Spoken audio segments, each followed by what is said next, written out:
se está acercando mucho y dice ven a jugar. Mírale a los ojos, muéstrale tu enojo y pronto se alejará. Si te hacen cosas que no entiendes y no son para tu edad, llama a tu familia, busca un policía, nadie te debe tocar. cuidado, mira bien a todos lados. A veces la gente se porta mal, muy mal. Cuidado, que tu cuerpo es sagrado. A veces los adultos hacen mal, muy mal. Cuidado, siempre es mejor decir que no. Nadie debe de tocar tu cuerpo, eso es algo que está mal. Y si te amenazan que esto es un secreto, cuéntaselo a tu mamá. Si te llevan a un lugar extraño, corre pronto sin dudar. Aunque sea tu primo, tío o vecino, lo mejor es desconfiar. Cuidado, mira bien a todos.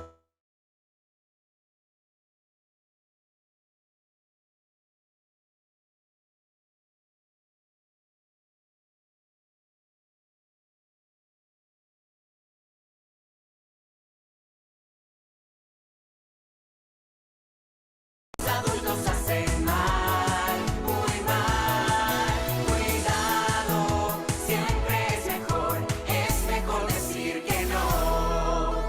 No tengas miedo, no estás solo. Rompe el silencio. Alguien que te ama nunca te hará daño. No guardes secretos que te hagan sentir mal. Que toquen tu cuerpo nunca será un juego. Tu cuerpo es sagrado. Nadie te debe tocar. Tú tienes el derecho a crecer seguro y sin violencia. El abuso sexual es un delito y se debe denunciar.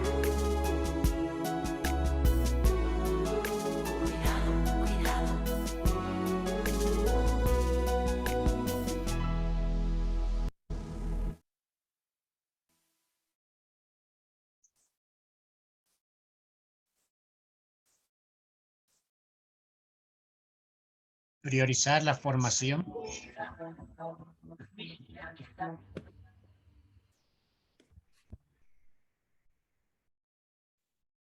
Priorizar la formación para erradicar la cultura de la muerte. Este proceso de conversión requiere urgentemente una formación renovada de todos los que tienen responsabilidades educativas y trabajas en ambientes con menores, en la iglesia, en la sociedad, en la familia.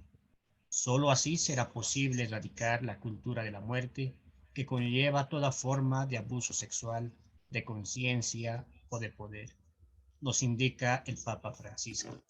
Y este curso es una respuesta de entre tantas para la prevención. Al mismo tiempo pretende formar testigos, apóstoles de la prevención de este lugar donde se encuentran.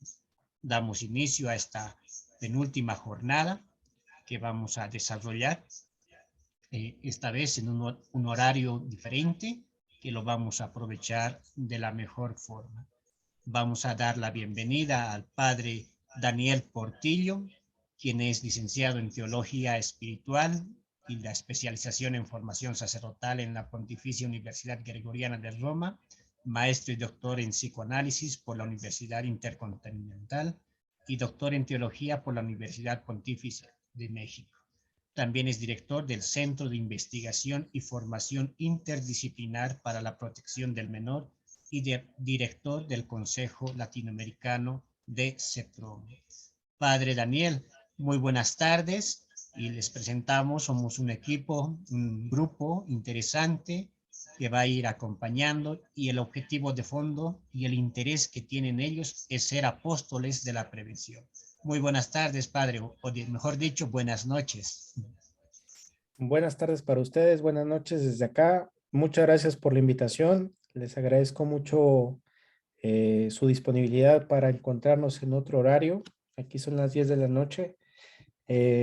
Con mucho gusto acepto la invitación, sobre todo sabiendo el gusto y la posibilidad de encontrarnos todas las personas que estamos dispuestas a compartir un argumento tan necesario y sobre todo discernir, sentirnos en ambiente para poder juntos un poco sensibilizarnos sobre esto, irnos capacitando sobre las cosas que deberíamos cuestionarnos, preguntarnos, ir como poco a poco profundizando cada vez más sobre estos temas. Voy a compartir una presentación para que concretamente podamos ir siguiéndola a la par. Me gustaría con esta presentación dar un espacio de cuestionamiento, de reflexión, para posteriormente, si ustedes quieren hacer algún comentario, pregunta o añadir algo más, con toda confianza lo hagamos. Ahora mismo comparto pantalla. El eje de la presentación es cuestionarnos. Después de todo este seguimiento que ustedes han dado a su formación, vale la pena preguntarnos, ¿la prevención en la iglesia es una prioridad o no? ¿Prevenir el abuso resulta para nosotros un momento prioritario o no tanto al respecto? Esto es fundamental cuestionárnoslo hoy porque nos evidencia o nos genera en nosotros una posibilidad para preguntarnos hasta qué alcance, bajo qué circunstancias o hasta qué nivel podríamos dimensionar la respuesta que tendríamos que dar. De tal manera que tanto más fuerte, profundo sea nuestra prioridad de prevenir los abusos, serán también los recursos que nosotros implementemos para generar una realidad como esta.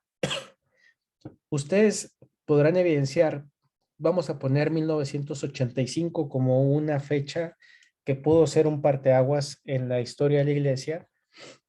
Si bien los abusos no son de esta época, los abusos se han dado en toda la historia de la humanidad, nos han acompañado en distintas épocas, en distintas circunstancias. Ustedes, por ejemplo, podrán ubicar que en la época de los mismos griegos, estamos hablando antes de Cristo,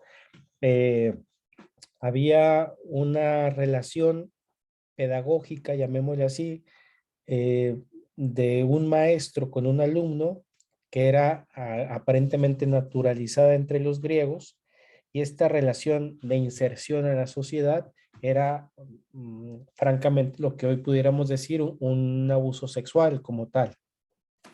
Con el paso del tiempo también en la cultura romana y en otro tipo de culturas, incluso indígenas de nuestro continente americano, hemos visto cómo este tipo de dinámicas de relaciones abusivas se han ido dando poco a poco.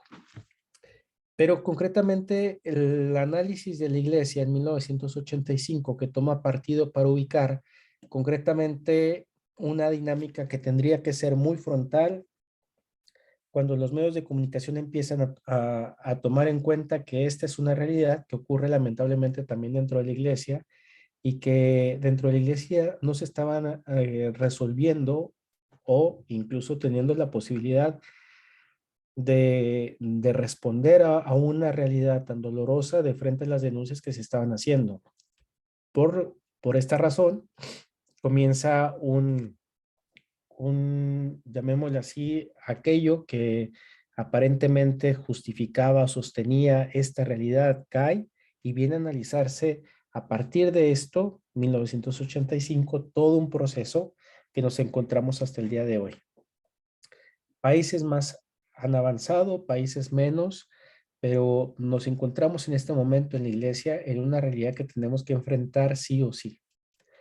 Me encuentro actualmente en Madrid, estoy en España y justamente hoy hice el viaje de Roma para acá porque mañana tenemos un encuentro acá en España que es el primer encuentro que se está realizando a nivel nacional justamente para reflexionar sobre esto. Con esto les quiero decir que hay algunos países latinoamericanos que pueden ir más avanzados que otros en Europa, por ejemplo, para hablar sobre estos temas, para poder tener una mayor sensibilidad a estas realidades que obviamente han entorpecido nuestras prácticas pastorales, que ha costado la fe de muchos creyentes también.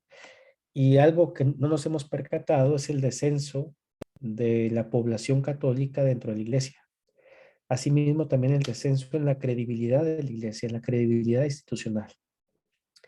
También podemos vernos que pueden haber esfuerzos minúsculos en un lado y en otro, pero están distanciados y desarticulados de tal manera que nos cuesta ponernos en cierta manera como en común, en comunión, para poder ejercer un tipo de esfuerzo más conjunto. Esto podríamos partirlo o entender como este doloroso aprendizaje que la iglesia ha entendido hoy. Ahora, partiendo de toda esta base, de este doloroso aprendizaje que hemos vivido, nosotros nos replanteamos el punto de preguntarnos, a ustedes como laicos, las personas que somos, que configuramos y constituimos a la iglesia, todos los bautizados que estamos dentro, ¿qué nos toca, qué nos corresponde? De tal manera que creo que es importante cuestionarnos sobre nuestra reingeniería estructural. Y en la reingeniería estructural tendríamos que preguntarnos si la crisis que estamos hablando, los historiadores hablan de la segunda crisis más dolorosa de la iglesia en toda su historia, después de aquella reforma de Lutero. Después de aquella crisis de Lutero, estaríamos hablando de la segunda crisis más grande que estamos en la iglesia. Por eso creo que es importante darnos cuenta que somos creyentes dentro de una iglesia que se encuentra en crisis y que en las situaciones de crisis el Espíritu también despierta carismas.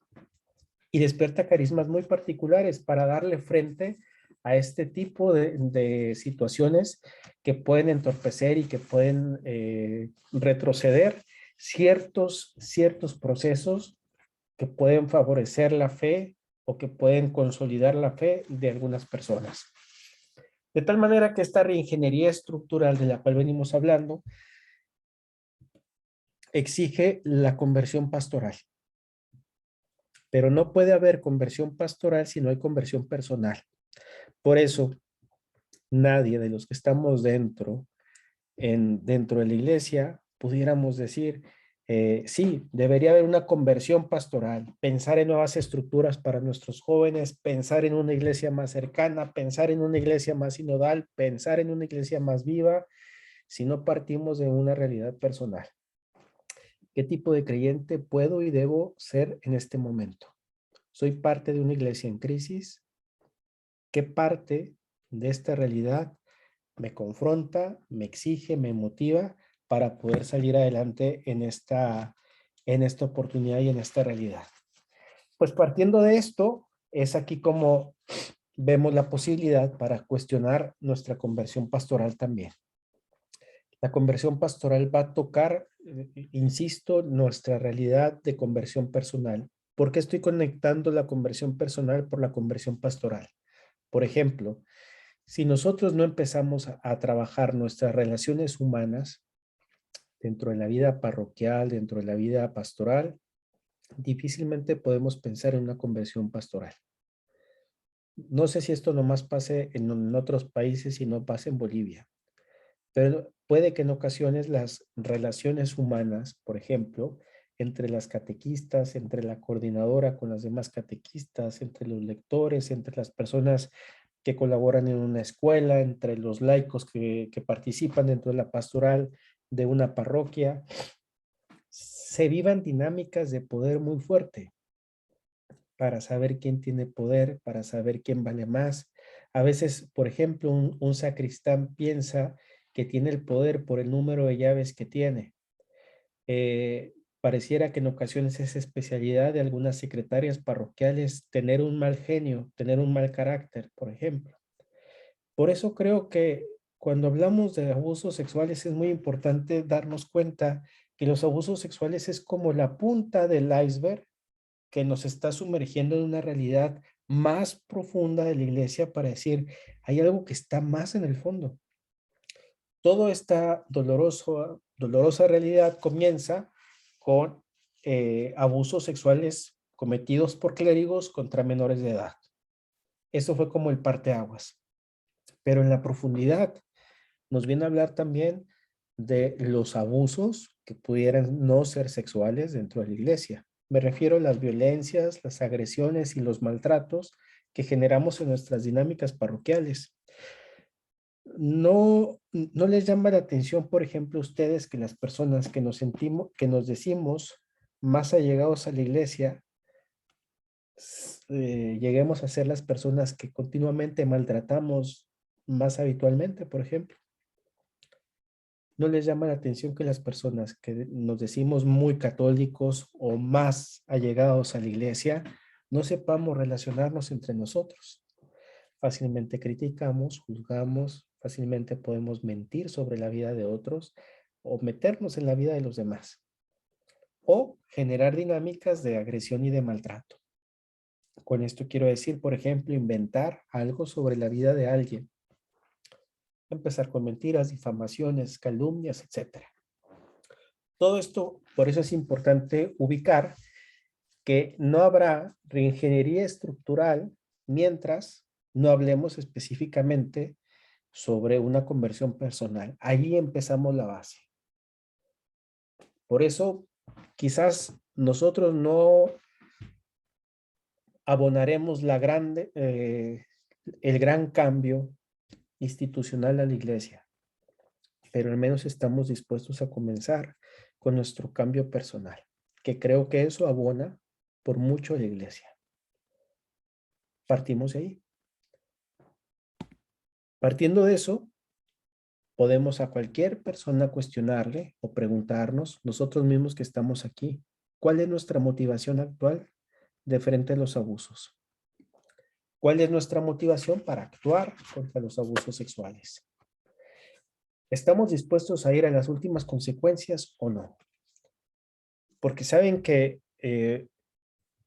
nos puede pasar que esto se torne como una apariencia. Es decir, pensar que las cosas van a cambiar, van a avanzar, pensar que estamos haciendo cosas pero en el fondo, no estamos dispuestos a ir a las últimas consecuencias. Cuando decimos que hablamos de las últimas consecuencias, estamos tocando la conversión personal. Hay algo que necesitamos cambiar de nosotros. Porque si los comportamientos de maltrato y de abuso que comienzan con unas cuestiones muy ligeras en nuestras relaciones, no las cambiamos, difícilmente podemos pensar en cambios más grandes, como puede ser un abuso sexual. Podríamos cuestionarnos si estamos dispuestos también a combatir los niveles de corrupción interna. No sé si en Bolivia pasa, en algunos lugares de México ocurre, que por ejemplo, algunas secretarias, como tienen las papeletas de pláticas de bautismo, ellas las dan a sus amistades o algunas veces las venden a otras personas para que éstas no asistan a las pláticas prebautismales. Son situaciones de corrupción. Insisto, pongo ejemplos muy simples para decir, nosotros cuando entramos en esta lógica de conversión institucional, tenemos que cuestionar cada parte de situación de corrupción que puede estar a nuestro alrededor, porque quizás nosotros podemos favorecer un clima de corrupción también ahí. Tenemos que preguntarnos también cuáles estructuras obstaculizan el tratamiento integral de los casos de personas que se han visto maltratadas o dañadas y si estamos dispuestos verdaderamente a atender a las víctimas en lo más integral posible o en el fondo de esta realidad. Algunas preguntas he lanzado, pero es importante porque las respuestas a estas preguntas son indispensables para cualquier persona que esté dispuesto a colaborar, persona dispuesta a colaborar en una cultura y en una espiritualidad de prevención. Nosotros podemos decir que estamos dispuestos a combatir el abuso sexual de niños, pero los niveles de maltrato siguen en la iglesia. Entonces, pienso que esto es importante también preguntárnoslo nosotros. Por eso, iniciar o conocer toda esta realidad de fondo nos hace caer en cuenta cómo empezó todo, las causas. Es muy interesante preguntarnos dónde están los laicos en esta situación de crisis que estamos viviendo, porque los laicos, particularmente las víctimas, fueron las que iniciaron justamente esta reforma. Esta reforma no nació en la jerarquía. Esta fue iniciativa justamente de las víctimas. Laicos, laicas, que por un lado o vivieron el abuso o dos, fueron víctimas secundarias, es decir, familiares, personas que cercanas a las víctimas, pues estaban dispuestas a combatir también el abuso porque personas muy allegadas a ellas habían vivido una situación abusiva. Es aquí donde ubicamos todos los reformadores anónimos, es decir, víctimas sobrevivientes, víctimas secundarias también, dispuestas a establecer esfuerzos visibles y algunos invisibles para la lucha y obtener la justicia de estas personas. Así ubicaríamos entonces que toda esta responsabilidad ha sido fruto de esta reforma y es una reforma que ha sido eclesial y no jerárquica. Esto le da un cambio fundamental y un cambio estructural importante, porque es aquí donde vamos encontrando nuestro lugar. No podemos esperarnos a que los cambios vengan de la jerarquía, porque los cambios iniciaron desde lo eclesial, desde gente como tú que estás aquí, desde familias como aquellas que tú conoces, desde padres de familia con el dolor de los hijos que han vivido el abuso alrededor. Puede que sea en un ambiente eclesial o puede que haya vivido el abuso en la familia misma, en algún otro barrio, en la escuela, etcétera. Y a partir de ahí la necesidad de enfrentar el abuso. Permítame un segundo.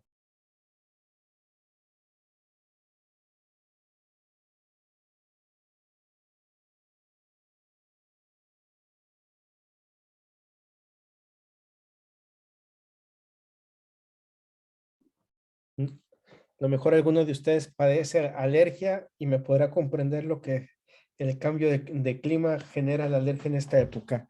Me disculpo. A pesar de estos esfuerzos entonces preventivos donde la iglesia ha venido implementando los esfuerzos, la lucha, etcétera, es importante que ubiquemos que resultan evidentes los esfuerzos que aminoran también los alcances, las luchas. Es decir, hay tendencias que también pretenden aminorar el esfuerzo de muchas personas. Ustedes han empezado una formación y puede que nos encontramos personas, que nos encontremos incluso el día de mañana, personas que digan, pero ¿para qué están hablando ustedes de esto? En este curso deberían de hablar de otras cosas. ¿Por qué se enfocan en hablar cosas como estas? Mientras más estemos hablando de los abusos se van a seguir prolongando, perpetuando. Son imaginarios que en la vida diaria nosotros escuchamos casi siempre. Mientras la iglesia esté hablando de los abusos, se dedica a la prevención y olvida la evangelización.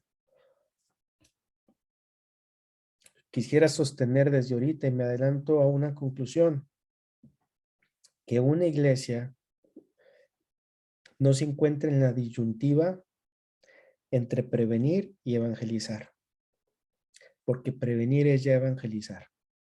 Y una verdadera evangelización siempre porta y conlleva una cauta prevención.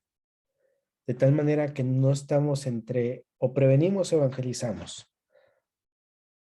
En la lógica lo vamos viendo que las diócesis, las comunidades que son más arduas, más fuertes para la evangelización, son aquellas dispuestas a la prevención. Mientras que aquellas diócesis que no tienen tanta injerencia en la evangelización, no lo tienen tampoco para la prevención. De tal manera que en esta lógica que a veces sale disyuntiva entre que si evangelizo o me dedico a la prevención, nosotros evangelizamos cuando certificamos que dignificamos la vida de cada sujeto que nosotros desde el bautismo identificamos como una persona justamente cristiana. Patentamos, por así decirlo, desde el bautismo lo sagrado que para nosotros tiene una persona sujeta de derechos dentro de la iglesia. Siguiendo más adelante, ustedes ubicarán, pongo esta palabrita extraña, pero para poner un ejemplo. Eh, la iglesia sugiere o viene a proponer un llamado vademecum. El vademecum emerge dentro de la iglesia porque ustedes supongan que hay diócesis que de pronto decían, es que la verdad yo no sé qué hacer con los casos. Me llegan casos, no sé por dónde empezar, no sé qué hacer, no sé. Bueno, el vademecum entonces fue, llamémosle así, como el kindergarten, es como la iniciación primaria más elemental que cualquier diócesis tendría que tener sobre la recepción de los casos. Y en el vademecum entonces ubicábamos a personas que decíamos, usted tiene que meterse en elemental A, B, C, D, es decir, los pasos que usted tendría que continuar y que seguir en esta realidad. El vademecum viene a ser para nosotros y para nuestras iniciativas también una inspiración para preguntarnos, a ver, usted concretamente, ¿cómo previene las situaciones de abuso en el ambiente en el que usted está? Tenerlo clave va a ser fundamental para usted. Si usted está en un ambiente de escuela, educativo, parroquial, pastoral, ¿cómo prevenimos nosotros el abuso? ¿Cuáles son las rutas de prevención que nosotros establecemos entre nosotros? Voy a poner un ejemplo. Imagínense que en una comunidad muy pobre, donde es una ranchería muy pequeña, no hay un lugar donde dar el catecismo a los niños. Porque el padre cuando va, celebra en un lugarcito como acomodado allí para la misa, en el parquecito o en el terreno central de la ranchería. La catequista puede tener la iniciativa de llevarse a los niños a darles el catecismo en su casa. Cualquiera puede decir qué noble gesto de la catequista dar el catecismo en su casa. Pero la catequista no sabe los alcances y el riesgo de meter a los niños a su casa. Porque no todo se encuentra controlado por ella. Por eso nuestros servicios pastorales, por más humildes y sencillos que sean, tienen que tener plataforma de prevención elemental. Ejemplo, no tenemos un salón parroquial, no tenemos una capilla, pero tengo que dar catecismo. Lo puedes dar en un lugar al aire libre donde la comunidad certifique la calidad de servicio humano que le estás dando a los niños.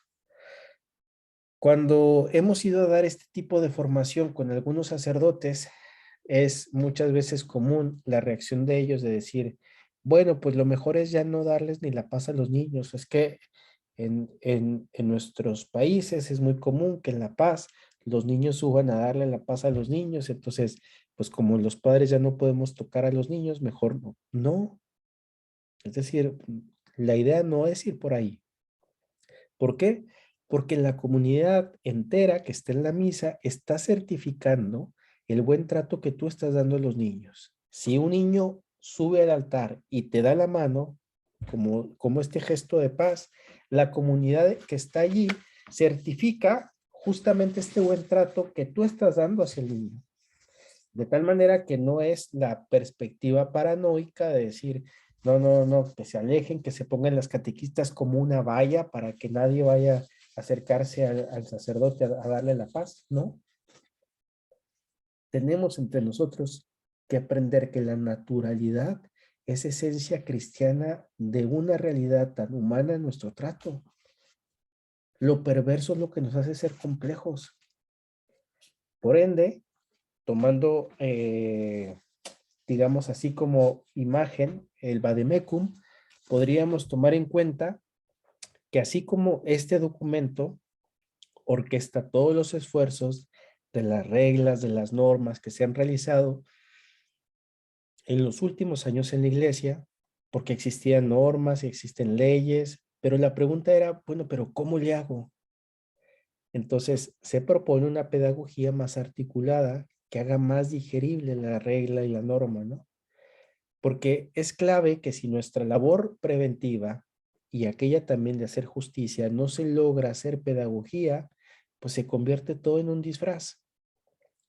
Por ende, es importante, es fundamental que nosotros, todos los esfuerzos que en la ley, por ejemplo, de Bolivia, se viene a sugerir, se viene a proponer, se viene a implementar, estos esfuerzos jurídicos, por ejemplo, ¿de qué manera los hacemos digeribles en nuestro servicio pastoral? La pregunta fundamental era el cómo, y es algo que ustedes se deben cuestionar. Esto no lo responde nadie que no sean ustedes. ¿Cómo? Porque ustedes son los que están en ese ambiente.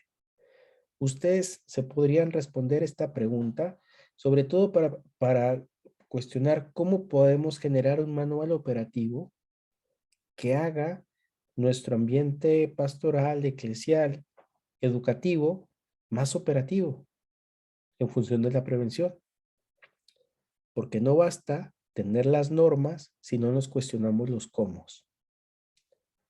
Por eso necesitamos un manual operativo donde puntualmente pueda realizarse también el respeto a la dignidad y el respeto también a la competencia que cada persona tiene. Les comparto que este Vademecum se llama Vademecum versión 1.0. Una cosa que pudiera parecer muy absurda, versión 1.0.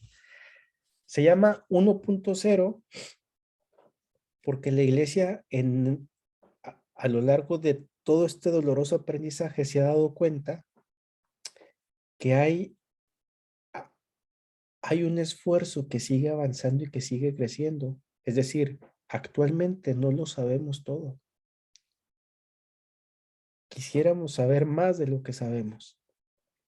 Quisiéramos ser más astutos en la manera de poder acompañar a las víctimas. Quisiéramos ser más capaces para saber cómo resolver los casos, cómo defender los derechos, cómo defender la dignidad de cada persona, cómo poder integrar la realidad de varias circunstancias que favorece a uno, repercute en la vida del otro, etcétera, ¿no?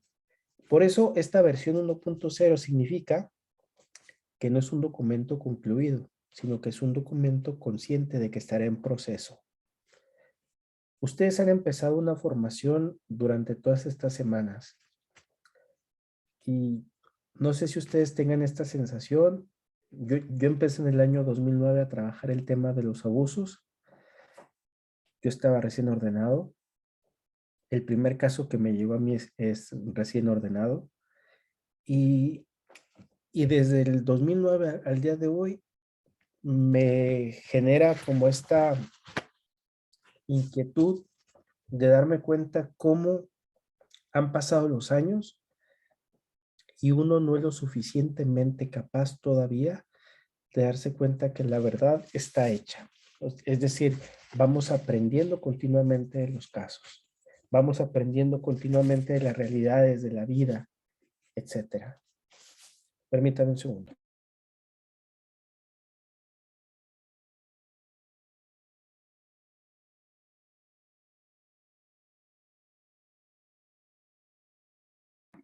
Esto lo menciono porque la formación permanente en estos temas tiene que ser un elemento fundamental que nos acompañe. Las leyes se van actualizando civilmente y eclesialmente. Las normativas han cambiado en la iglesia también de esto. Y la ciencia también nos va ayudando también para comprender distintas cosas. Las víctimas van empezando a hablar más también, lo que nos va obligando a nosotros a capacitarnos cada vez mejor. Ustedes se podrán dar cuenta que cuando nosotros fuimos al catecismo, muchos de nosotros jamás se nos habló una sola palabra sobre la prevención del abuso, jamás. Los que fuimos formados en tiempo atrás, en las décadas precedentes, nunca se nos habló sobre el tema de la prevención de los abusos. Hoy es un tema que la iglesia debe enfrentar, debe hablar y debe ser pues, incluso profética en la manera como debe llegar a tratar este tema. No debemos darle la vuelta. darle la vuelta solo llega a agrandar más la situación, más la realidad, más el problema. Por eso, con toda humildad, debemos sostener que la lucha contra los abusos no es una carrera terminada. Es un camino que vamos construyendo juntos día a día con acciones concretas. Nosotros si damos por hecho de que ya llegamos al tope, que ya lo hicimos todo, que ya lo resolvimos todo, nos vamos dando cuenta que no hemos hecho nada. Es decir, en el sentido que es un esfuerzo a veces pequeño, mínimo, con toda esta realidad que se nos va haciendo cada vez más grande, más amplia, etcétera, ¿no?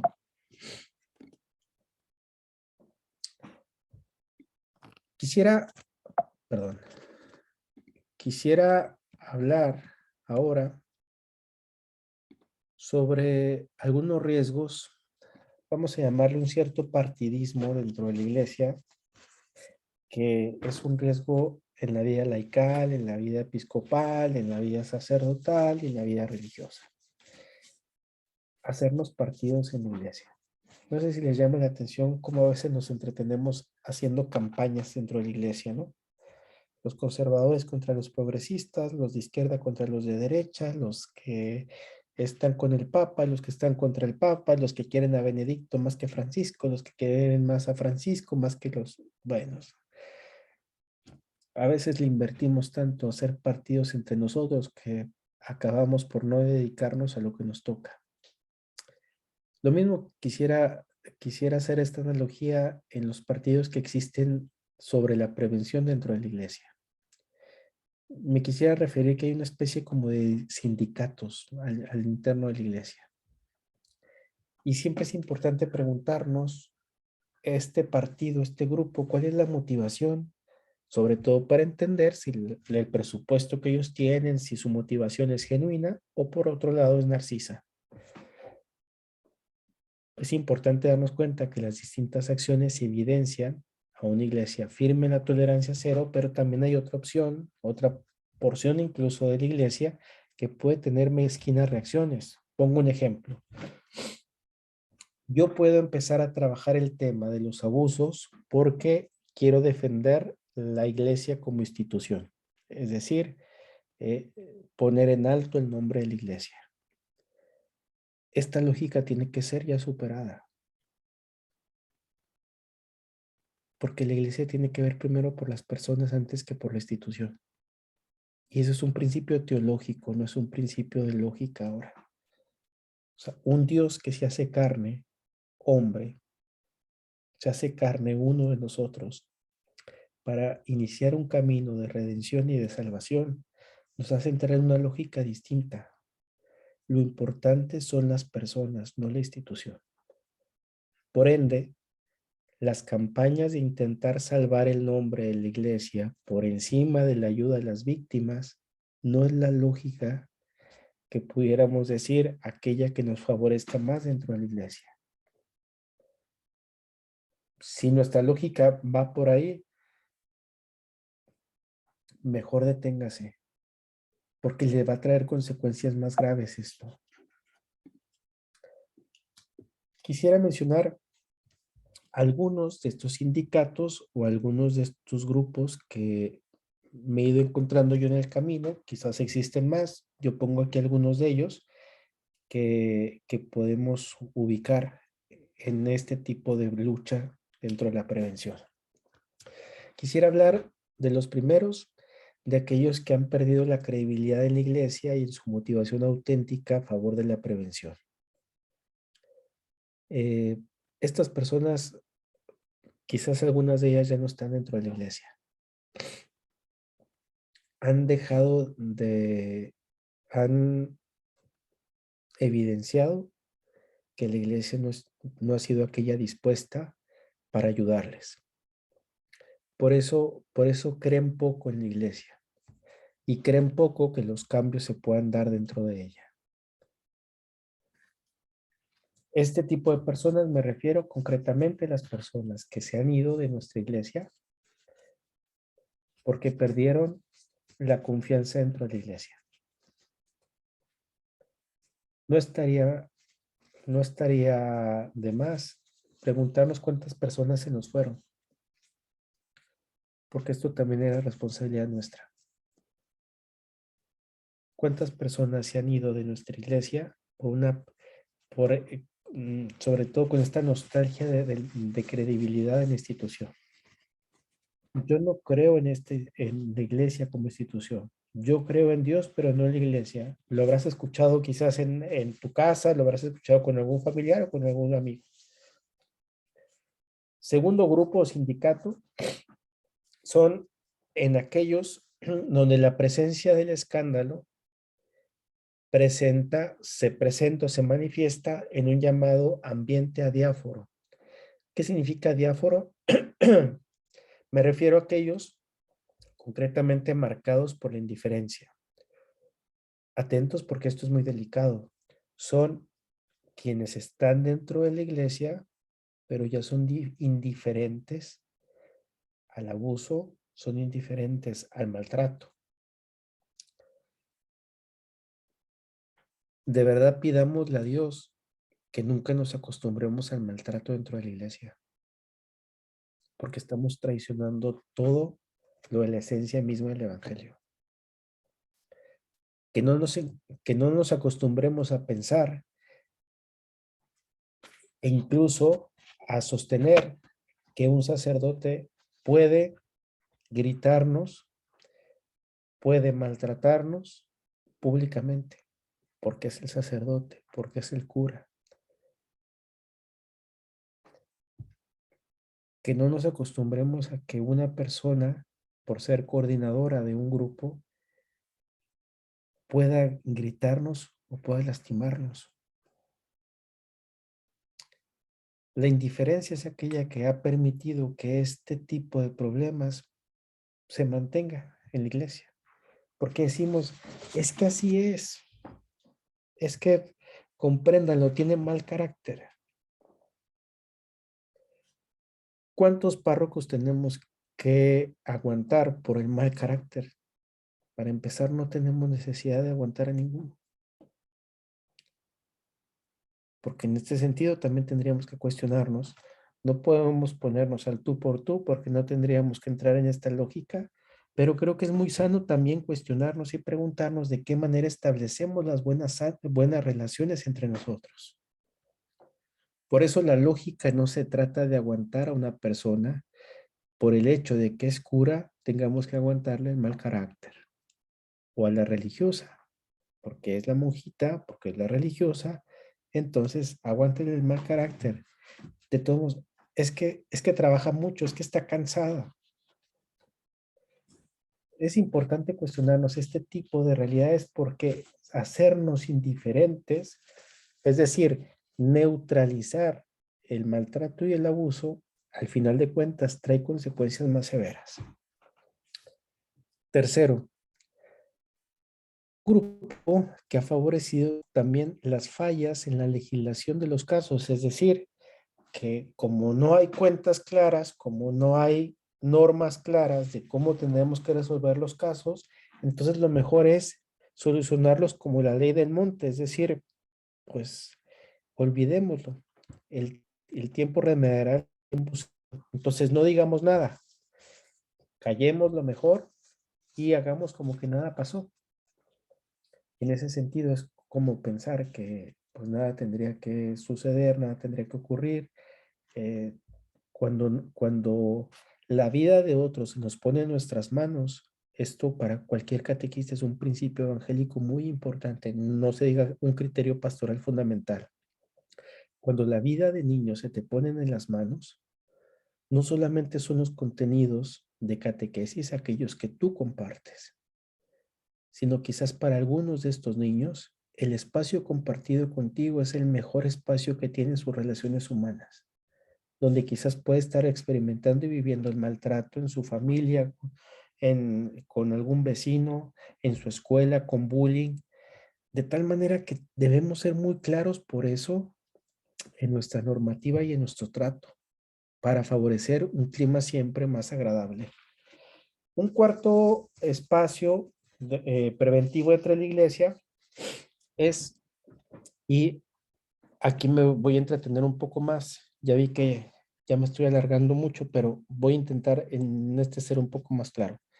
El sindicato de los coprofílicos eclesiales. A ver, coprofílicos se entiende en la clínica, los psiquiatras, los psicólogos, los psicoterapeutas, hablamos de coprofílicos como las personas que tienen afección, gusto por oler, por mirar, el acto de defecar. Quienes tienen el gusto por mirar, por tocar, por saborear, por ver el acto de defecar, se llama coprofílico, porque esto les genera una excitación. Ver que una persona está defecando. Se entiende en Bolivia la expresión defecar, ¿verdad?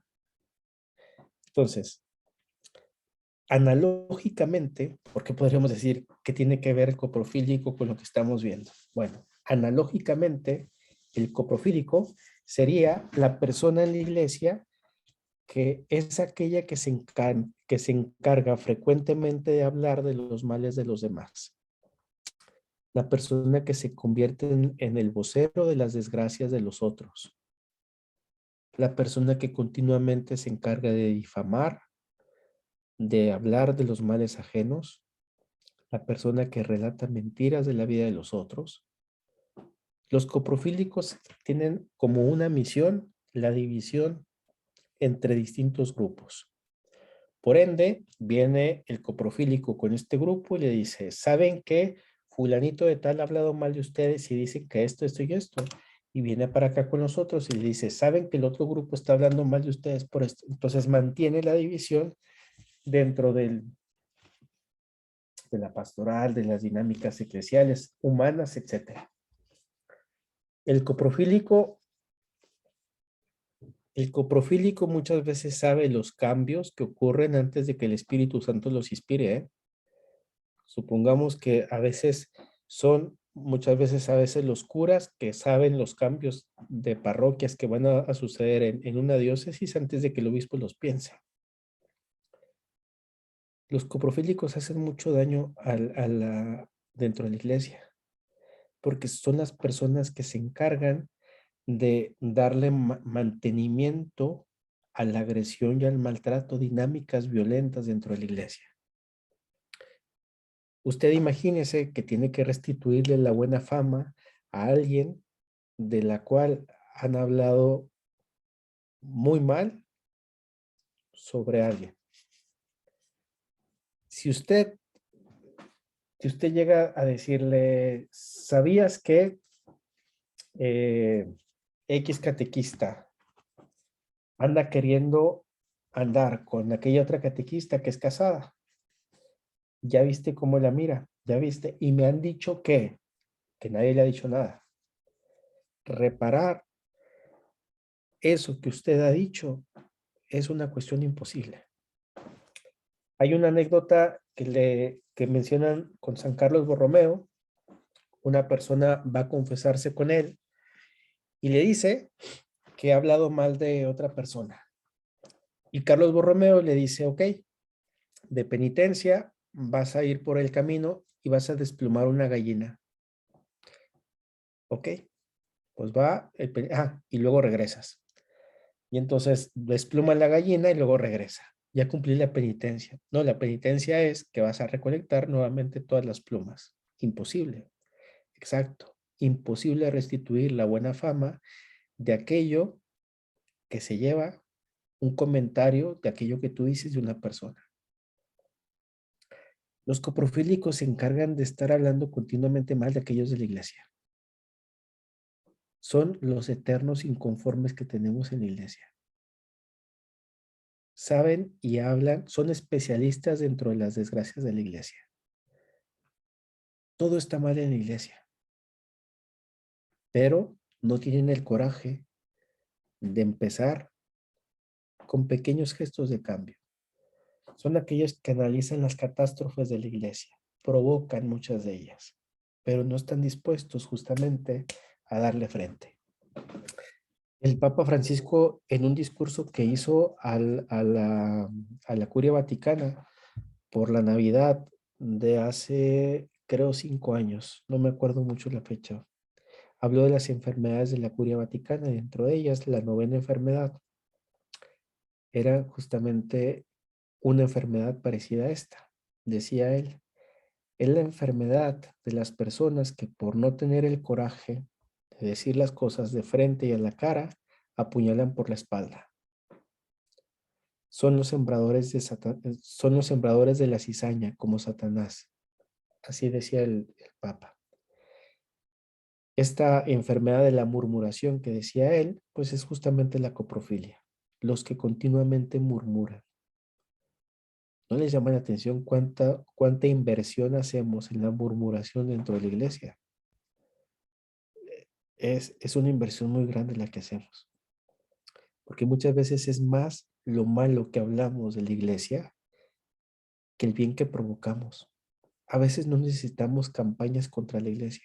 Entre nosotros a veces nos especializamos en esa área.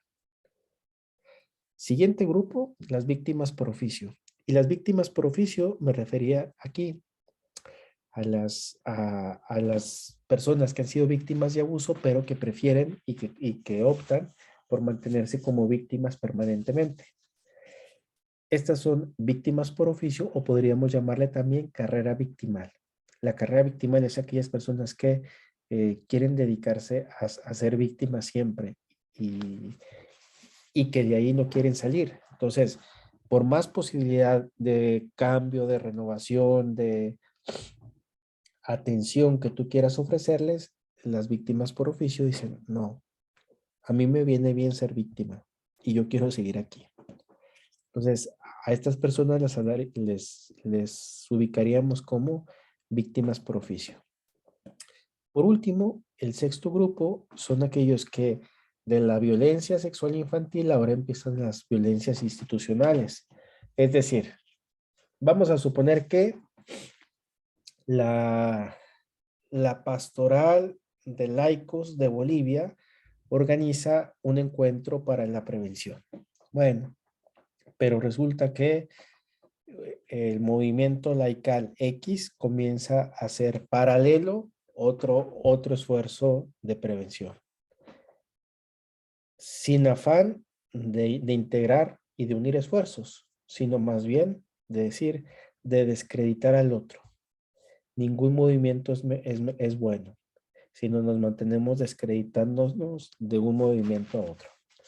Más o menos esta parte es lo que pudiéramos ubicar dentro de estos grupos.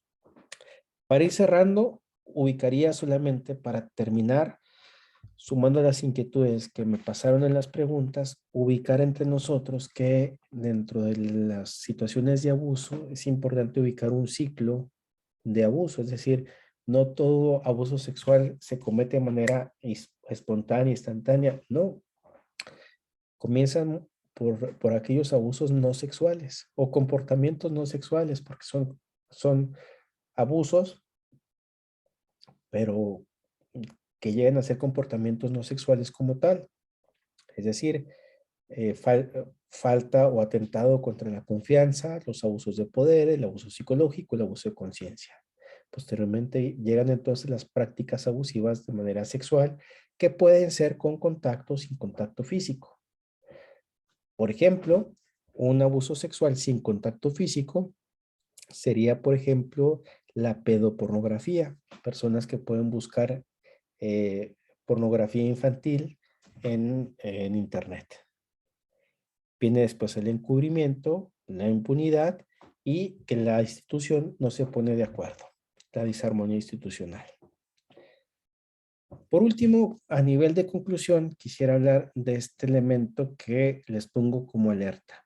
Tengan cuidado con la prevención cosmética. La prevención cosmética eclesial es aquella de suponer, de pensar, de decir que estamos haciendo algo, pero en realidad no estamos haciendo nada.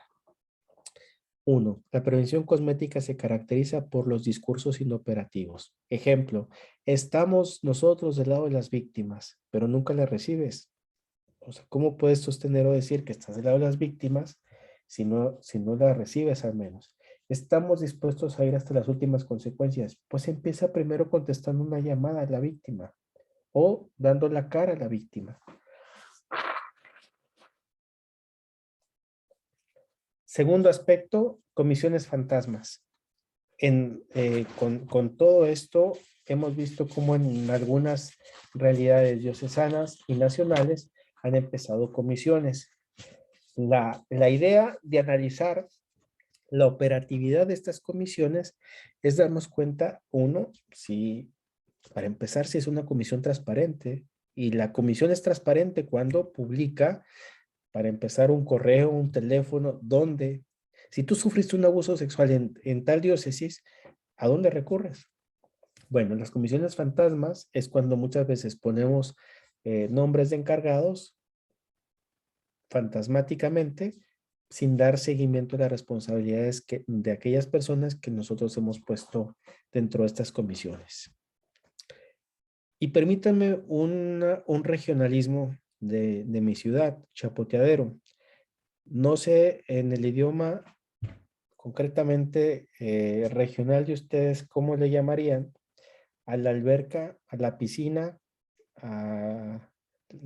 pequeña de niños que está, digámosle, sí, una piscina pequeña donde no hay riesgo para que un niño se ahogue. A eso es a lo que en mi tierra le llamamos chapoteadero. Pongo una prevención de chapoteadero donde no nos queremos mojar, es decir, ir a la profundidad de las cosas, sino nomás queremos irnos a lo ligerito.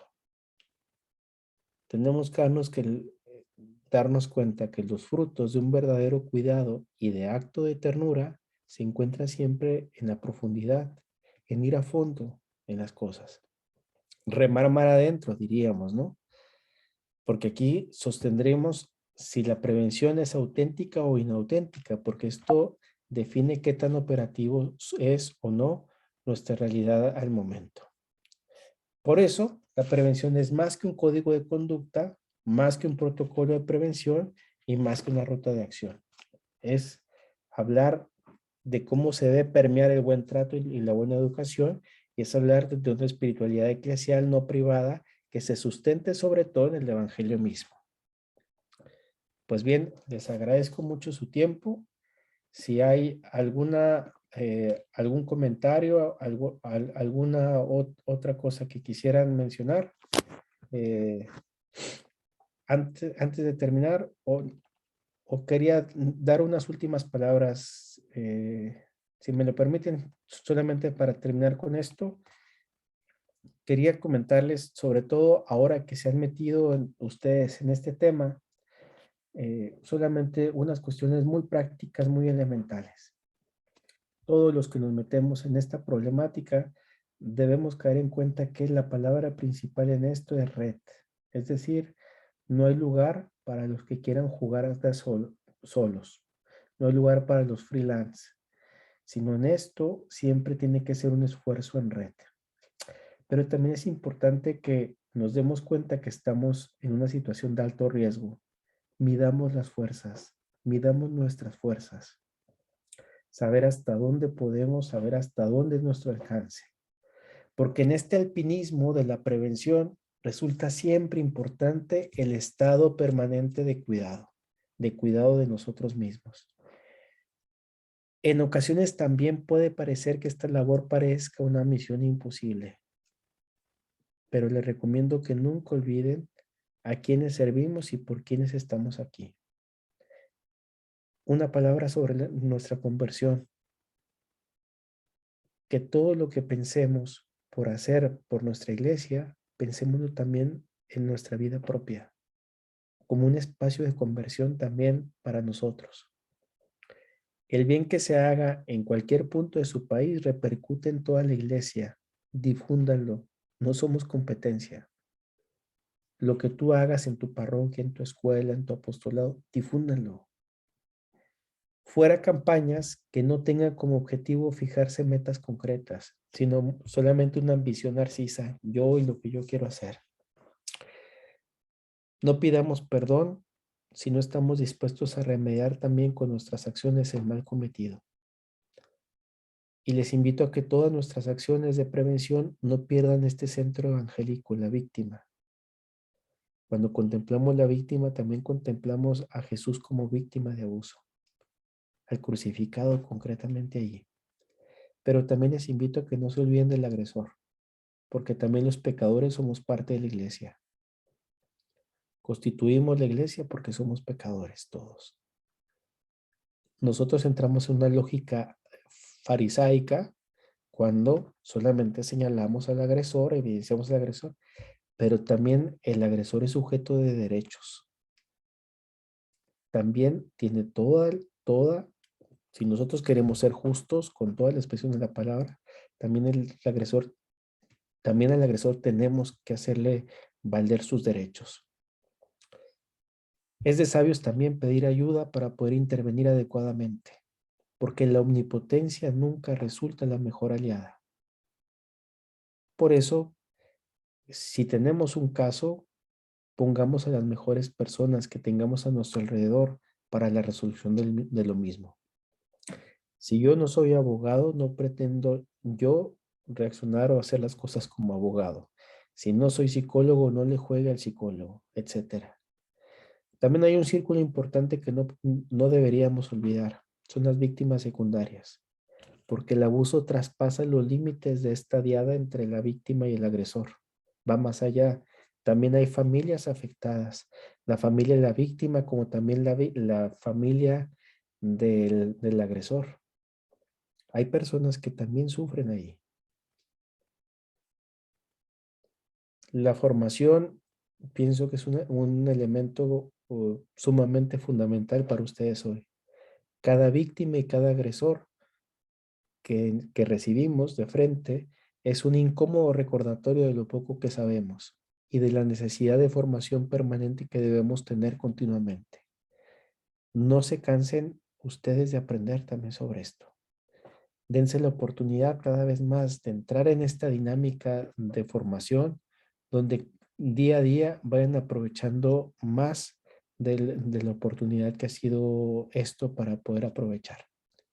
Les agradezco mucho su atención y si quieren hacer algún comentario, alguna pregunta, con toda confianza para servirles. Muy agradecido, padre, por esta presentación tan real, ¿no? Y dando paso siempre, como ha ido mencionando, que vamos encontrando cada novedad, cada aporte que se va realizando en este camino que hemos iniciado. Yo creo que los que estamos ahora ya hemos dado el primer paso en esta prevención en la evangelización. Ahora vamos a dar paso a las consultas, preguntas que les surja a cada uno de ustedes participantes. Los podemos hacer escribiendo en el chat o levantando la mano digital, ¿no? Ya, padre, le comento que la versión asincrónica que hemos tenido ha despertado mucho interés, ¿no? A muchos se han ido identificando con cada generación. Algunos escribían, somos baby boomers, ¿no? El manejo de las redes, ¿no? Pero ha salido un tema interesante, ¿no? Sobre el tema del abuso de conciencia. Y las preguntas iban dirigidas en este sentido, ¿no? ¿Cómo erradicar el abuso de conciencia? ¿Será posible unos ejemplos de este abuso de conciencia? Claro que sí. Particularmente con igual si quieres, porque dentro del abuso de conciencia, lo que me habías consultado, tenía ya algunos elementos que quería compartirles específicamente, pero no sé si haya alguna persona de las que están ahorita que quisiera hacer algún comentario antes de mostrarles la filmina que preparé para responderles a esta pregunta. Más al contrario, están agradeciendo, padre, ¿no? Dice, le diría que a María José Beler, dice, le ha encantado, le ha hecho reflexionar sobre su persona y le ha gustado mucho lo que ha dicho, ¿no? Para que pueda cambiar la institución, tenemos que cambiar nosotros y también no abusar de nuestro poder. Una excelente exposición. Muchas gracias, padre, dice María Vázquez. Muchas gracias.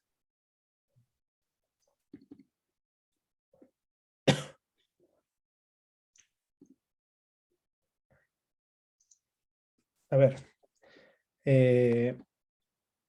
voy a poner aquí 3 ejemplos. Ahora mismo lo comparto. Paula Sánchez alzó la mano. Si quieres, escucho su comentario y luego les pongo la filmina.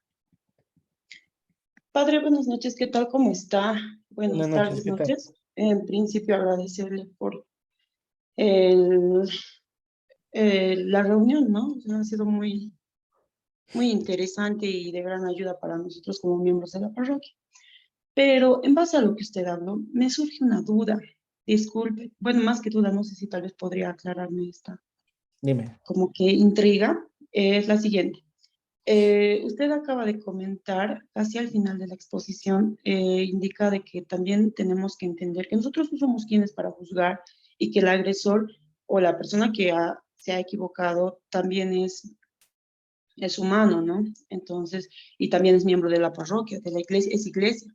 Entonces, nosotros como catequistas o miembros de diferentes grupos de la parroquia, ¿cómo podemos hacer entender eso a la víctima, digamos, a la otra persona, a la familia, a los que somos parte de la iglesia? ¿Cómo entender algo tan difícil, digamos?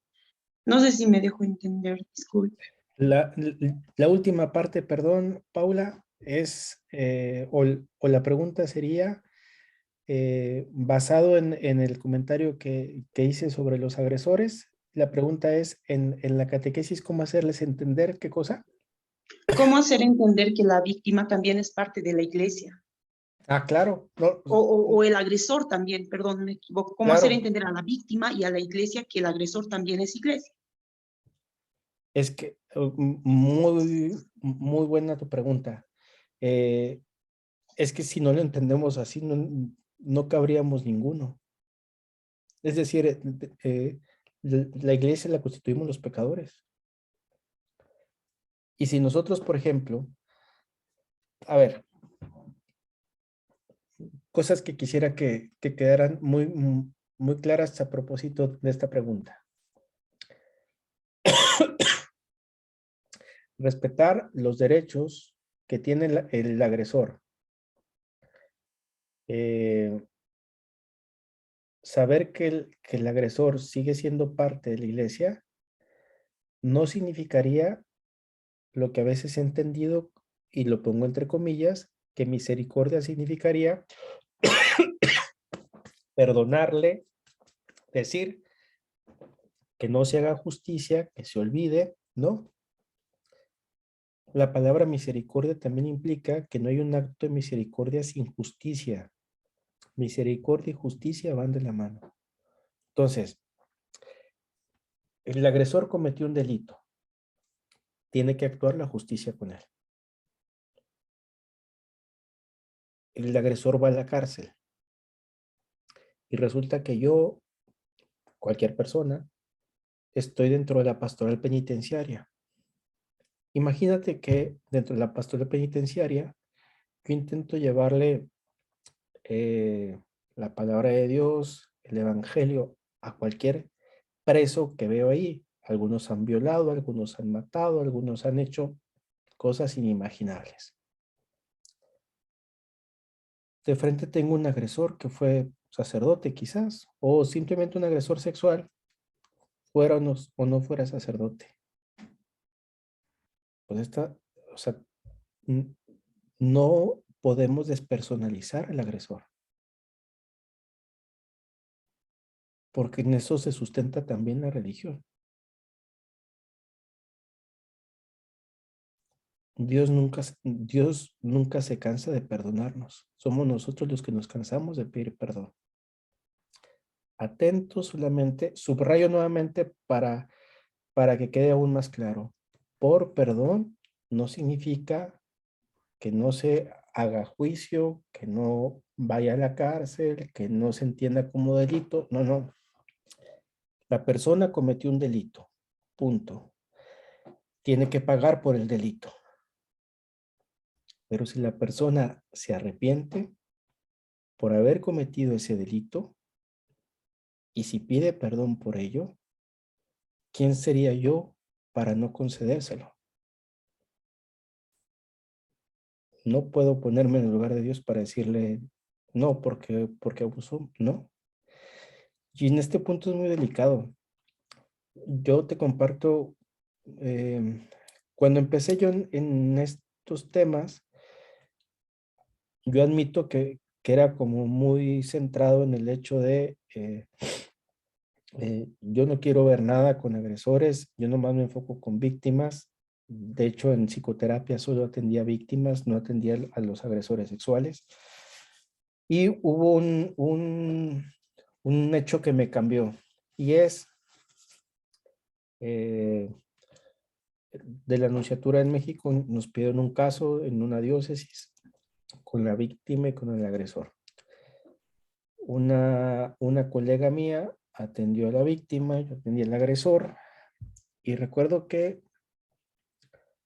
al final de la valoración psicodiagnóstica le mencioné al obispo que necesitamos dar eh, una supervisión a este sacerdote, porque venía con una depresión sumamente severa, al punto que podía haber un riesgo de suicidio. Y le dije, yo que usted lo valoraría, porque me dijo, ¿tú crees que con todo lo que hizo y que abusó de estos niños, eran 2 casos, todavía le voy a poner a una persona que lo supervise? Y le dije, yo en su lugar lo haría, porque el hecho de no hacerlo y que le pasara algo, a mí me haría sentirme igual que él. ¿Cuál sería la diferencia entre él y yo? Hubo una fuerte discusión entre el obispo y yo en ese momento. No hizo caso omiso sobre la recomendación, y a los 2 días me pidieron que fuera a reconocer el cuerpo del padre. Entro, y es una imagen que hasta el día de hoy no lo olvido. Entré y vi colgado al padre, se ahorcó. Y para mí fue como una experiencia tan fuerte de darme cuenta, o sea, el ver al crucificado también desde otro enfoque. Porque efectivamente era un delincuente, efectivamente había abusado de niños, pero a mí cualquiera, a mi obispo, a mi persona, a mi iglesia, también me correspondía verlo a él como persona. Entonces, en este sentido, hay un fuerte trabajo en la personalización también del agresor. No olvidar que son personas. Entiendas en todo esto, porque entramos en un terreno muy delicado, que no es para entrar en defensa de los agresores, que no es por decir divinizar a los agresores, no, o sea, cometieron delitos, son delincuentes, tienen que pagar, claro, o sea, pero el hecho de ser delincuente, como en toda pastoral penitenciaria donde nosotros estamos presentes como iglesia, reconocemos que ahí está Cristo en cada persona que está en la cárcel. Entonces, pues también es una invitación a personalizar también a estas personas que lamentablemente han vivido una situación como tal, ¿no? No sé si fui claro, Paula, o haya divagado en la respuesta.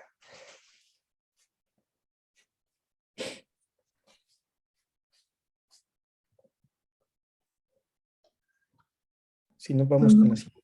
Sí, padre, vamos con Claudia, que ha Sí. levantado primero la mano. Buenas Muy tardes, bien. padre Daniel. Hola, Claudia. Estaba pensando sobre esta parte que usted ha compartido y es algo de mi experiencia también, porque yo desde pequeña estaba en una parroquia y cuando yo estaba de monaguilla había un sacristán que era un gritón, era un hombre muy malo, siempre estaba riñéndonos a todos los monaguillos y claro, como usted dice, el padre pues le defendía y le decía, él es una persona difícil y toda esta situación. Pero después también cuando fui pasando a otros párrocos, me he dado cuenta de lo que usted dice y no había caído en cuenta hasta que usted lo menciona. Y es que algunos padres pues creen que también los que asisten a la parroquia, los laicos, creen tener ese poder de poder exigirles, de mandarles a hacer cosas, de reñirles, de llamar la atención, o incluso en algún momento en alguna reunión enfrentarle a una señora y decirle así o tratarle mal y todas estas cosas, no sabiendo que las personas que asisten a la iglesia pues es por convicción de servicio, ¿no? En esto estaría orientado mi pregunta y quisiera que usted nos ilumine un poquito sobre qué podemos hacer para nosotros. O sea, si el párroco es así, entonces nosotros, ¿qué hacemos contra el párroco? O sea, le hablamos, le decimos, o a dónde acudimos, y si digamos es otro de la parroquia, claro, vamos y nos quejamos al padre, pero ¿cómo no ser parte de este círculo que se va haciendo así como una espiral y va creciendo, ¿no? Y no me daba yo cuenta, padre, de esto hasta que usted hoy lo ha mencionado y así puede pasar que de cosas tan pequeñas y de algunos gritos, el padre se crea posesivo de las personas y empieza a mandarles a una y otra cosa, ¿no? Cosa que he visto también pasar. Eso, padre, gracias. Muchas gracias, Claudia, por tu comentario. Yo creo que en cierta manera, en la medida que nosotros eh, omitimos o somos negligentes también para actuar de frente a estas situaciones abusivas, vamos generando para que este tipo de ambientes se sigan prolongando. Muchas veces nosotros lo favorecemos o lo permitimos. Me llama mucho la atención porque cuando entramos a un terreno que es el clericalismo, a veces se entiende que el clericalismo son solo los padres que se sienten con un poder absoluto de frente a los laicos, pero también existe un clericalismo llamado laical. Clericalismo laical es una actitud, llamémosle a nivel tóxico dependiente. A ver, para que no se confunda con dependencias tóxicas. Son personas con suma dependencia hacia otras, particularmente hacia los clérigos, una sumisión continua y es aquí donde vamos favoreciendo este tipo de ambientes. Creo que el evangelio mismo, la realidad, la experiencia cristiana nos tendría que enriquecer cada vez mejor en nuestras relaciones humanas. Creo que ahí estaría la clave para darnos cuenta cómo aferrarnos más al evangelio, profundizar más en la palabra de Dios, acercarnos más a los sacramentos, tener una experiencia cristiana más a fondo, nos tendría que hacer cada vez más, no digo expertos en relaciones humanas, pero digo personas suficientemente sanas en las relaciones humanas. Y creo que a veces los riesgos que tenemos es que dividimos, escindimos, partimos la experiencia religiosa de la experiencia humana. Hay personas que pueden estar de frente a la iglesia, dentro de la iglesia, como muy aferradas a la religión, pero poco capaces de establecer vínculos familiares, relaciones humanas afuera. Entonces creo que en esa parte ir haciendo más compacta la experiencia religiosa con la experiencia humana también se va enriqueciendo una en la otra. Y en otro sentido es, mientras nosotros vayamos permitiendo, llamémosle círculo de violencia, cada vez más que permitimos, se va acrecentando más la posibilidad de que esto se siga prolongando. Yo creo que es importante darnos cuenta que ninguna persona tendría derecho a maltratarnos. Y por ende no tendríamos por qué permitirlo. Porque en la manera que lo vamos permitiendo, vamos ocultando para que esto se siga haciendo. Por eso creo que es importante generar también, establecer una generación de laicos que sea más sana, madura y con una capacidad muy clara de saber cuál es la misión que tiene. Es interesante que la población más grande que tenemos en la iglesia es de laicos. Y es justamente el protagonismo más fuerte tendría que estar en los laicos justamente. Por eso, ahora que la iglesia comienza a hablar de sinodalidad, es como una sacudida para decir dónde está el protagonismo de los laicos, porque lo necesitamos en la iglesia ahorita. Los abusos nos han venido a evidenciar que tenemos laicos dormidos. Y los tenemos dormidos a veces peleándose en la sacristía. Los necesitamos más despiertos. Los necesitamos como líderes en las comunidades parroquiales, los necesitamos como líderes en los movimientos eclesiales. Esta participación donde es concretamente un ambiente específico y propio de ustedes, claramente, ¿no? No sé si fui claro, Claudia. Muy bien. Muchas gracias a ti. Ahora sí, vamos con Ana.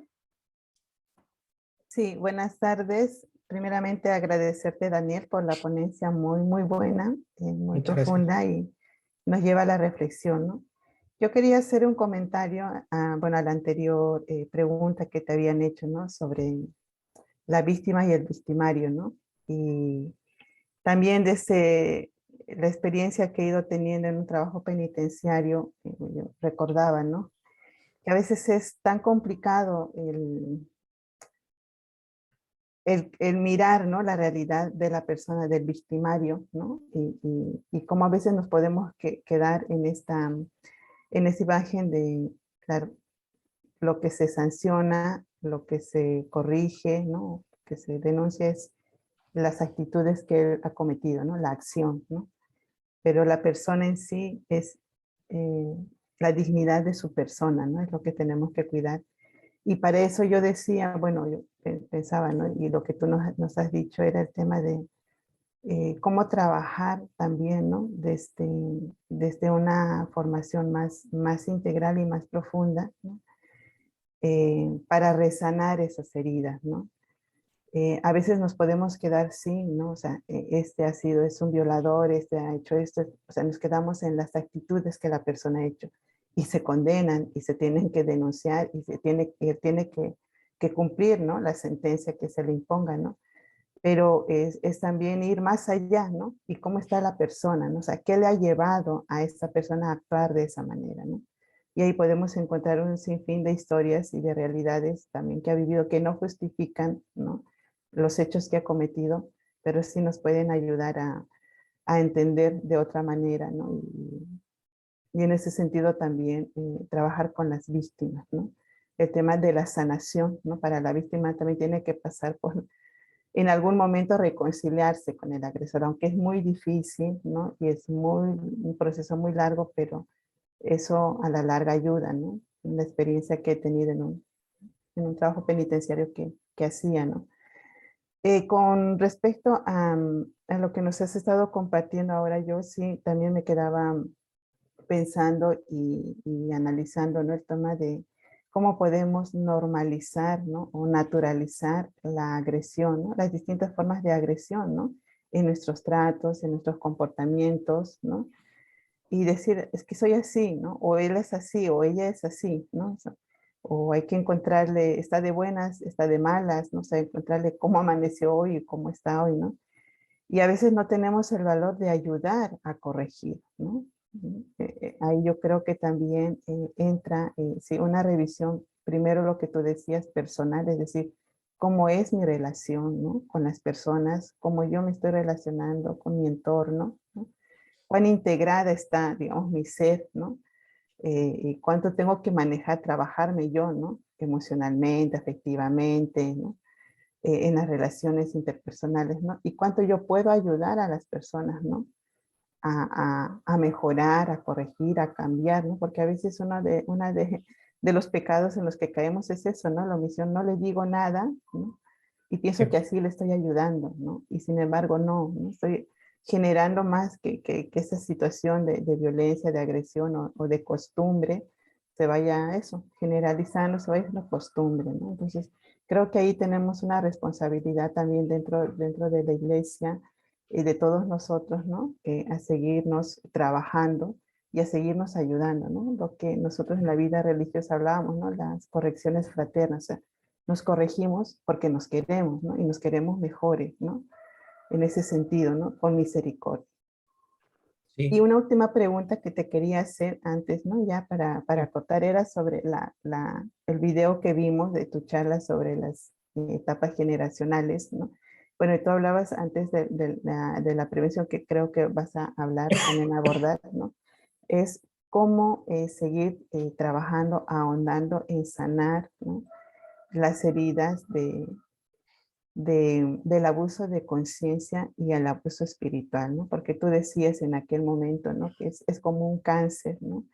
Que es muy, muy difícil de disipar. Incluso decías, ¿no? Que incluso la violencia sexual se puede trabajar o se puede sanar, pero ¿no? El abuso de conciencia y de espiritual es mucho más difícil, ¿no? Entonces, yo me he quedado con eso y creo que muchas veces sí, ¿no?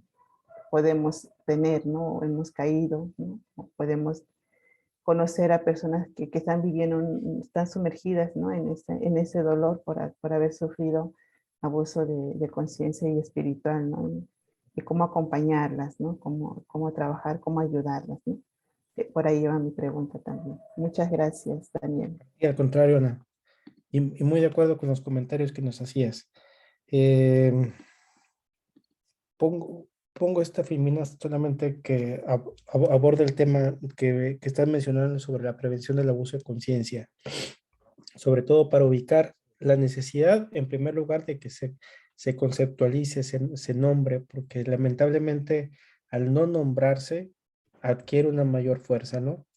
Es interesante darnos cuenta que la lógica entre la exorcística, por ejemplo, la demonología,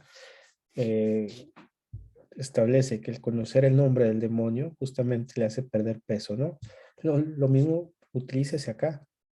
Es decir, cuando no se nombra y se normaliza, como mencionabas también tú, pues obviamente que estas dinámicas abusivas se van haciendo cada vez más permanentes, se van haciendo cada vez más indescriptibles, porque hay algo que percibo que no funciona, pero no sé cómo llamarlo. Entonces, me hace sentirme incómodo, me hace sentirme que no soy parte, pero no logro decirlo. Entonces, aquí estamos en un terreno difícil de conceptualizar. Por eso, mientras más se mantenga invisible, podrá desarrollarse también sin obstáculos y seguirá dañando a veces de modo irreversible.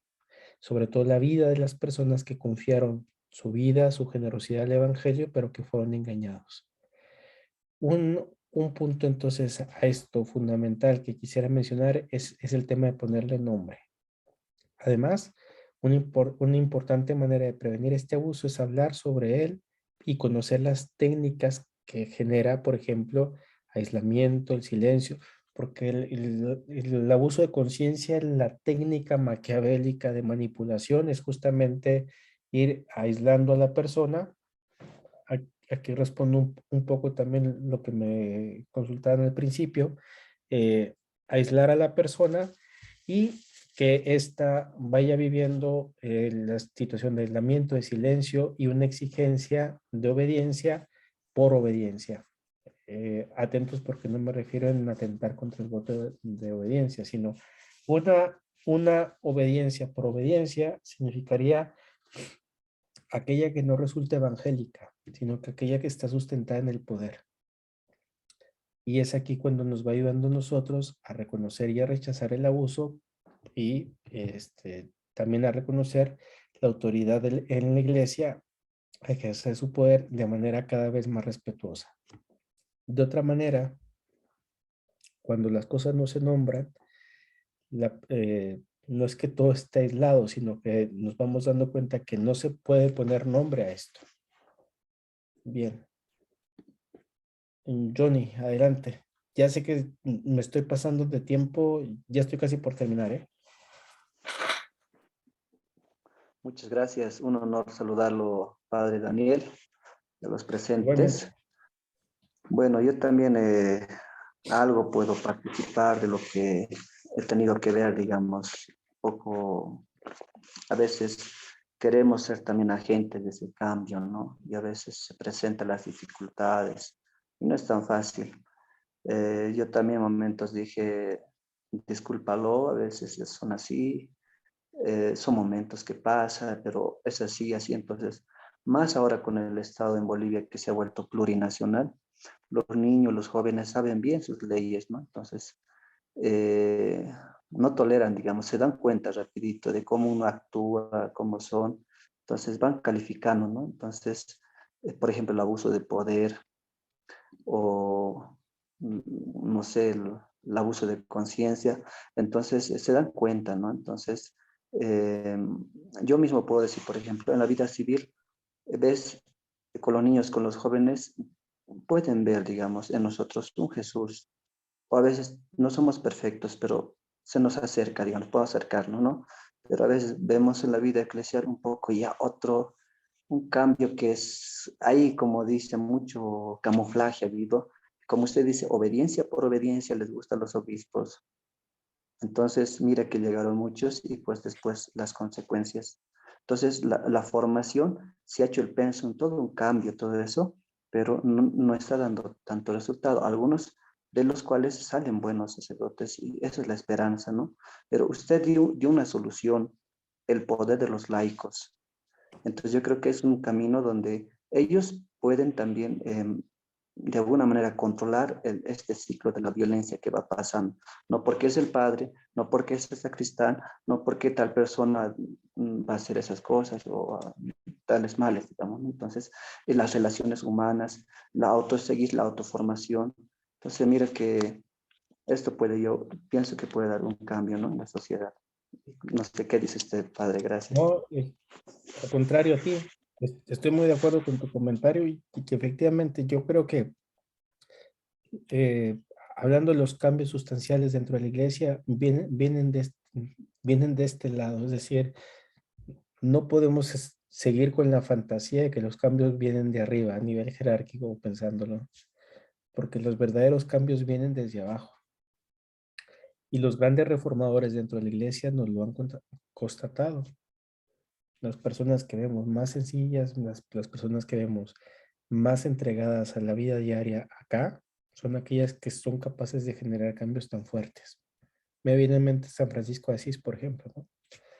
Es importante para darnos cuenta que en esta realidad ubicar los cambios, reformas dentro de la iglesia, pues implica también una labor nuestra, como parte de un compromiso y de una misión. ¿Qué iglesia le queremos dejar a la siguiente generación? Entonces, es pensar que ojalá que los hijos de ustedes, que ojalá que nuestras familias de la siguiente generación encuentren una iglesia mejor de aquella que nos bautizó a nosotros.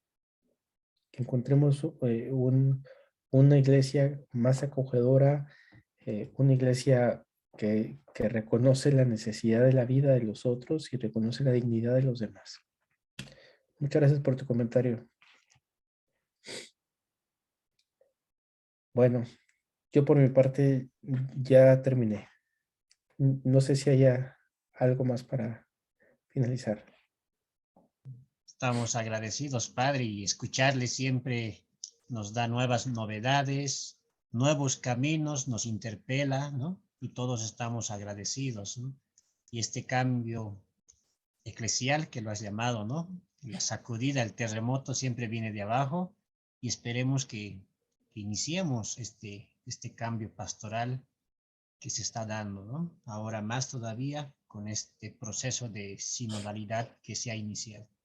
A nombre de Monseñor Waldo Barrio Nuevo, que es el encargado de la sección de catequesis, y la hermana Felicidad, directora de la carrera de Ciencias Religiosas, presentan sus agradecimientos y invitarle siempre para que esté dándonos las primicias, las novedades, ¿no? Y nosotros podamos difundir en esa red de construcción para la prevención. Muy agradecido, Padre, y muchas gracias. Estamos rezando por usted, Padre. Muchas gracias. Igualmente, y les agradezco por la invitación. Ha sido un honor estar con ustedes y les agradezco mucho. Que tengan muy buena tarde a todos. Gracias, Padre. Y aprovechamos en invitarle a nuestra última jornada, el día viernes a las 7 de la noche, ya para ir concluyendo y también aprovechar en hacer algunos trabajos para finalizar el curso. Muy agradecido a todos. Buenas noches a todos. Gracias nuevamente, Padre Daniel. Saludos hasta España. Hasta luego. Buenas noches.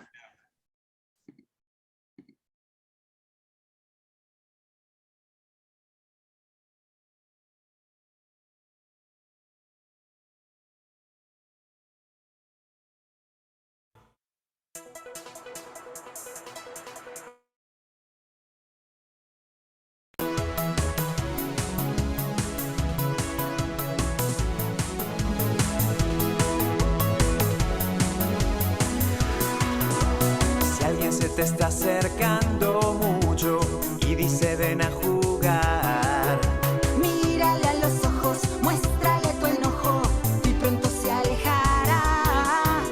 si te hacen cosas que no entiendes y no son para tu edad, Llama a tu familia, busca un policía, nadie te debe tocar. cuidado, mira bien a todos lados. A veces la gente se porta mal, muy mal. Cuidado, que tu cuerpo es sagrado. A veces los adultos hacen mal, muy mal. Cuidado, siempre es mejor decir que no. Nadie debe de tocar tu cuerpo, eso es algo que está mal. Y si te amenazan que esto es un secreto, cuéntaselo a tu mamá. Si te llevan a un lugar extraño, corre pronto sin dudar. Aunque sea tu primo, tío o vecino, lo mejor es desconfiar. Cuidado, mira bien a todos lados. A veces la gente se porta mal, muy mal. Cuidado, que tu cuerpo es sagrado. A veces los adultos hacen mal, muy mal. Cuidado, siempre es mejor decir que no. No tengas miedo, no estás solo. Rompe el silencio. Alguien que te ama nunca te hará daño. No guardes secretos que te hagan sentir mal. Que toquen tu cuerpo nunca será un juego. Tu cuerpo es sagrado. Nadie te debe tocar. Tú tienes el derecho a crecer seguro y sin violencia. El abuso sexual es un delito y se debe denunciar.